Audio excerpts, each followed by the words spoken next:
నమస్తే. AP CM Chandrababu Naidu గారు ఇచ్చిన హామీలు నెరవేర్చకుండా పరకామణి కేసు, అట్లానే ఇప్పుడు చూసుకుంటే లడ్డు, సో ఈ కేసులు వెంటే వెళ్తున్నారు అన్నట్లు కూడా సజ్జల రామకృష్ణారెడ్డి గారు అయితే ప్రెస్ మీట్ ముందు మాట్లాడటం జరిగింది. సో ఇదే అంశం మీద ఒకసారి విశ్లేషణ తీసుకుందాం. ప్రస్తుతం మనతో జర్నలిస్ట్ జగదేవ్ ఉన్నారు, ఇంటర్వ్యూలోకి వెళ్ళిపోదాం. Hello sir. Hello Zakir. Sir, Sajjala Ramakrishna Reddy గారు మాట్లాడుతూ చంద్రబాబు నాయుడు గారి గురించి వ్యాఖ్యానించిన ఈ వ్యాఖ్యలు సో ఎంతోటికి సమర్థిస్తారు మీరు? అంటే సజ్జల రామకృష్ణారెడ్డి గారు నాకు తెలిసి ముందు జర్నలిస్ట్ కూడా, ఆయన అపర మేధావి, వైసీపీలో నెంబర్ 2గా ఇప్పుడు వెలుగొందుతున్న తరుణం. ఆ ప్రభుత్వంలో సకల శాఖ మంత్రిగా ఒక బిరుదు కూడా ఇచ్చారు చాలామంది. సో అటువంటి మేధావి ఎలా మాట్లాడతారు? చెప్పిన అసలు విషయాన్ని వదిలేసి పక్క విషయాన్ని పట్టుకొని లాగడమే కదా మేధావుల లక్షణం. ఇప్పుడు జల్సా సినిమాలో ఒక డైలాగ్ ఉంటుంది, ధర్మవరం సుబ్రహ్మణ్యం సునీల్కి టెస్ట్ చేస్తూ, నీకు తొందరని కొంచెం ఉందన్నమ్మా అంటే, ఎన్ని డౌట్ నానంటే అని అంటాడు. ఏంటమ్మంటే గూట్లే అంటే ఏంటండి అని అంటాడు. అంటే చెప్పిన అసలు విషయాన్ని వదిలేసి ఆ పక్క విషయాలు పట్టుకోవడాన్ని గూట్లే అంటారా, గూట్లే అని చెప్పి తిడతాడు ఆయన. సో అలాగా ఇక్కడ సబ్జెక్ట్ ఏంటి? ఒకవైపు కల్తీని నెయ్యి మొత్తం స్ప్రెడ్ అయింది, నేషనల్ మీడియా కూడా బాగా కవర్ చేసింది. దాంట్లో కెమికల్స్తోనే తయారు చేసిన నెయ్యి అది. దాంట్లో వెన్న శాతం కానీ పాల మేగడ శాతం కానీ కించిత్తైనా లేదు అనేది ఆ రిపోర్ట్ యొక్క సారాంశం. దీనికి పోనీ మన స్థానికంగా తెలుగు ఛానల్స్ అంటే టీడీపీకి ఫేవరు, జనసేనకి ఫేవరు అని చెప్పుకోవడానికి, నేషనల్ మీడియా ఎవరికి ఫేవరు? ఎవరి కోసం పనిచేస్తాయి అవి? సో నేషనల్ స్థాయిలో పనిచేస్తాయి మేబీ అనుకుందాం. ఎందుకు పనిచేయాలి? ఎక్కడ మరి నిజంగా పోనీ బీజేపీ ఫేవర్గా పనిచేస్తే బీజేపీ మిమ్మల్ని కాపాడుతూ వస్తుందని ఒక విమర్శ కూడా ఉంది కదా. సో అట్లా నేషనల్ మీడియా వచ్చినప్పుడు ఎట్టకేలకు అయ్యగారు ఒక ప్రెస్ మీట్ పెట్టారు. మరోవైపు వైసీపీలో మరలా సజ్జల గారికి క్యాడర్ ఇవ్వడం అనేదే, సజ్జల గారి అబ్బాయి భార్గవ్ గారికి సాక్షి ఛానల్ చూసుకోమని చెప్పడమే ఇప్పటికే వైసీపీ శ్రేణులు గురుగా ఉన్నారు. అబ్బా మళ్ళీ ఈయనకే ఇచ్చారా, మళ్ళీ ఇంకా అంతే వైసీపీ పరిస్థితి అని.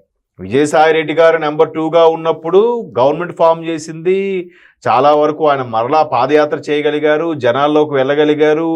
నేను పేదవాడిని, తండ్రి లేని వాడిని అని, నాకు ఒక్క ఛాన్స్ ఇవ్వండి అంటే అందరూ సరైన ఆలోచించారు.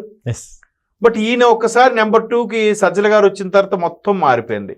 వాడి మీదకి వీడి మీదకి నోరేసుకుని పడిపోవడం, అమ్మ అయ్య బూతులు తిట్టడం, తల్లి లేదు, ఆలి లేదు, బిడ్డ లేదు, ఎవరిని వదలకపోవడం, ఇది ఒక పెద్ద క్రేజీలా ఫీల్ అయ్యాడు ఆయన.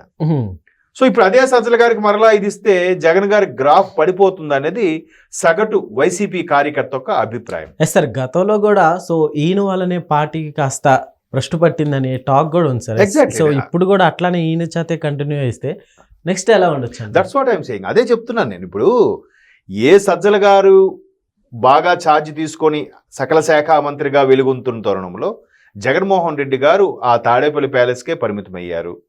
పథకాలు ఇక్కడ బటన్ నొక్కితే అందరికి వెళ్ళిపోయాయి, ఎవరి దగ్గరికి వెళ్ళక్కర్లేదు, ఏ సమావేశం పెట్టక్కర్లేదు. ఒకవేళ సమావేశం పెట్టినా కూడా లక్షల కోట్ల రూపాయలు ఖర్చు. అన్నగారికి ఒక రెడ్ కార్పెట్, వచ్చిన వాళ్ళకి జనాలకి బస్సుల్లో తరలించడం, వాళ్ళకి బిర్యానీలు, ఆ పొట్లాలు, ఈ డ్రింకులు అన్నీ పెట్టడం, ఎంత ఖర్చు? ఇప్పుడు మొన్న చంద్రబాబు నాయుడు గారు రైతు బంధుకు సంబంధించి, రైతులకు ఆదుకునే పథకానికి సంబంధించి చెక్కులు పంపిణీ చేశారు, చూశారుగా. ఒక చెట్టు కింద ఒక చిన్న పోడియం పెట్టి మాట్లాడేశారు, అంతే. జనాలు కూడా లేరు పెద్దగా. ఆ ఉన్నవారు వరకు కొంతమంది, ఒక 100 మంది ఎంతమంది అధికారులు అది ఉన్నారు, అయిపోయింది. ఆయన హయాంలో చేయాలంటే దానికో మళ్ళీ ఖర్చు. ఎవడు సొమ్మది? నీ పాకెట్లో పెట్టావా? లేదు నీ ఆస్తులు తాకట్టు పెట్టి పెట్టావా? లేదు కదా. సో ఇట్లా జరుగుతుంది. అయితే ఈ లడ్డు వ్యవహారం ఏదైతే ఉందో కల్తీ అని క్లియర్ అయింది. దానికి జర్నలిస్ట్ సోదరులు అడిగిన ప్రశ్నకి ఆయన ఒకవైపు రాష్ట్రంకి ఇవ్వాల్సిన పథకాలు ఇవ్వకుండా దీని మీద దృష్టి పెట్టాడేంటి అంటున్నారు. అంటే పెట్టొద్దా? లా అండ్ ఆర్డర్ లేకపోతే మీరే కదా మళ్ళీ మాట్లాడేది. దేవదేవునికి సంబంధించిన లడ్డూనే కక్కుర్తిపడి కల్తీ చేశారంటే మిమ్మల్ని ఏమనాలి? మిమ్మల్ని ఇన్ ద సెన్స్ మీరు ఎవరైతే మీరు శుద్ధపోసలే, మీరు మంచి వాళ్ళే, మరి ఎవరు చేశారు? సార్, అయినప్పటికీ పథకాలు అనేవి కూడా ఆల్మోస్ట్ అన్ని కంప్లీట్ చేసుకుంటూ వచ్చారు. అంటే వాళ్ళు లేరు, వాళ్ళు ఎక్కడో ఏలియన్స్ గా వేరే గ్రహంలో ఉండుంటారు. అందుకే వాళ్ళకి ఇక్కడ వార్తలు కానీ ఇక్కడ ఇవి కానీ తెలియకపోయి ఉండొచ్చు. తప్పే ఉంది. వాళ్ళు ఒక రేంజ్ వాళ్ళు కాబట్టి ఆర్టీసీ ఫ్రీ లేదు కదా, వాళ్ళకి తెలియట్లేదు. ఎందుకంటే మొన్న ఆవిడ అధికార ప్రతినిధి శ్యామల గారట, ఎక్కడ బస్సు ఎక్కడ ఫ్రీ ఉంది అని అంటుంది ఆవిడ. అక్కడ ఎక్కడో బస్సు యాక్సిడెంట్ జరిగితే కల్తీ మద్యం వల్ల బస్సు యాక్సిడెంట్ అయింది అంటుంది ఆవిడ. అంటే ఇలాంటి వాళ్ళందరూ ఉన్నారు ఇప్పుడు పార్టీలో. మిగతా గతంలో మాట్లాడి పోటుగాల్లాగా మాట్లాడిన వాళ్ళందరూ ఎక్కడా కనబడట్లే. మచ్చుకైనా బోతత్వంపటి వెతికినా కూడా వాళ్ళకు ప్రెస్ మీట్ లేదు, అసలు ఆంధ్రప్రదేశ్లో ఉన్నారో లేదో కూడా తెలియదు. సో ఇటువంటి సజ్జల గారు ఏం చెప్పాలో తెలియక ఈయన కూడా బబ్బ అన్నట్టుగా క్వశ్చన్కి వేరే ఆన్సర్ ఇస్తున్నారు. సిట్ ఏదైతే ఉందో సిబిఐ ఎంక్వైరీ అదంతా ఇది కాదు, తర్వాత పరకామని క్లియర్గా సీసీ ఫుటేజ్ రిలీజ్ చేస్తే మంత్రి లోకేష్ గారు అది వదిలేసి వేరే విషయం పట్టుకొని ఇదంతా ఇప్పుడు గవర్నమెంట్ ఇలా చేస్తుంది అలా చేస్తుంది అని చెప్తున్నాడు. ఇంకేం చెప్పాలి ఆయన్ని? సరే, మళ్ళీ జర్నలిస్ట్ సోదరులు చివరికి ఇంకో క్వశ్చన్ అడిగారట. సార్, మొన్న జగన్మోహన్ రెడ్డి గారు కోర్టుకు హాజరవడానికి హైదరాబాద్ వచ్చారు. అక్కడ ఏదో ఒక ముఖ్యమంత్రి స్థాయిలో తెలంగాణ ముఖ్యమంత్రి గారు ఆహ్వానం పలికితే జేజేలు పలుకుతూ హర్షధ్వానాల మధ్యన వెళ్ళినట్టుగా లేదండి. కోర్టుకు హాజరైనప్పుడు ఇంత అవసరమా? ఇంత పబ్లిసిటీ, జనాలు రప్పించడము, పైగా రప్ప అని పెట్టడము. ఇక్కడ నుంచి రప్పంటే ఇప్పటి నుంచే ఎన్నికలకు కసరత్తు అంట. ఏం మాట్లాడతాం? ఎన్నికలకు కసరత్తు అయితే ఏదైతే మీరు దాన్ని ఏమన్నారు వెన్నుపోటు దినం ప్రకటించారో మరి ఆ రోజే మీరు ముందు నడిపించారా? ఎక్కడైనా కనిపించారా? లేదే. ఎక్కడ ప్రభుత్వ వ్యతిరేకంగా నినాదాలు చేయాలన్నా కూడా అందరినీ కార్యకర్తలు నాయకుల్ని పురమాయించడమే తప్పితే ఈయన ఎక్కడా లేడుగా.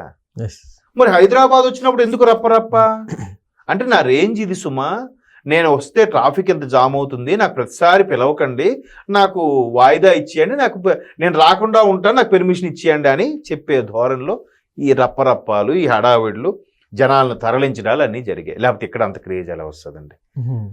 ఆంధ్రప్రదేశ్లోనే లేని క్రేజ్ ఇక్కడ ఎలా వస్తుంది చెప్పండి? అంత బీరాభిమానులు ఎవరు?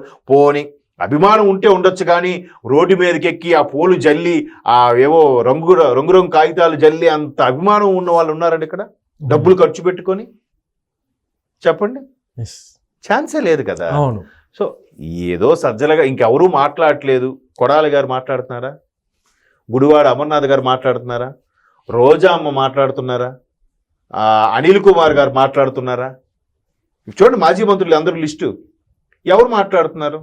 మహా అయితే అంబటి గారు ఒకరు అంబటి గారు కూడా ఇప్పుడు తగ్గించారు. పేర్ని గారు మాట్లాడుతున్నారా? ఎవరండి? ఎక్కడున్నారండి వీళ్ళందరూ? ఆ చెవిరెడ్డి గారు అరెస్ట్ అయ్యారు, ఆయన. పెద్దిరెడ్డి గారు ఎక్కడున్నారండి? వీళ్ళందరూ ఎక్కడెక్కడ అసలు మనుషులు కనబడట్లేదు. ఇంకెవరు మాట్లాడాలి? ప్రెస్ మీట్ పెట్టాలి, పెడితే శ్యామలా గారు పెట్టాలి, ఇక్కడ సజ్జల గారు పెట్టాలి. ఇంకెవరు మాట్లాడతారు? ఇంతకు ముందట తల్లి చెల్లి ఉండేవారు, ఏదో సపోర్ట్, వాళ్ళు లేరు, ఎవరు మాట్లాడతారు? ఈయన బయటకు వచ్చి మాట్లాడు. ఈయన మాట్లాడినా కూడా కల్తీ నెయ్యి గురించి గతంలో ఒక స్టేట్మెంట్ ఇచ్చాడు, అది ఇప్పుడు వైరల్ అవుతుంది. అంటే ఆవు సరిగ్గా ఆహారం తీసుకోకపోయినా ఆవు నుంచి వచ్చే పాలల్లో ఆ నెయ్యి కంటెంట్, అదేంటది వెన్న కంటెంట్ ఉండదంట. కొత్త సైన్స్ పాఠాలు చెప్తున్నాడు ఆయన. ఇంకేం మాట్లాడతాం చెప్పండి? సో కాబట్టి మెల్లమెల్లగా వాళ్ళ గ్రాఫ్ వాళ్ళే దించేసుకుంటున్నారు. అసలు కూటమి ప్రభుత్వం అంత మెజార్టీతో గెలవడానికి కారణం ఇట్లాంటి మేధస్సుతో మాట్లాడడం వల్ల, ఎంత తెలివైన బుర్రలతో మాట్లాడబట్టే కూటమి అంత బెంపర్ మెజార్టీతో గెలిచింది, వీళ్ళు మేధస్సు వల్లే. ఓకే, అది ఓకే సార్, థ్యాంక్ యూ.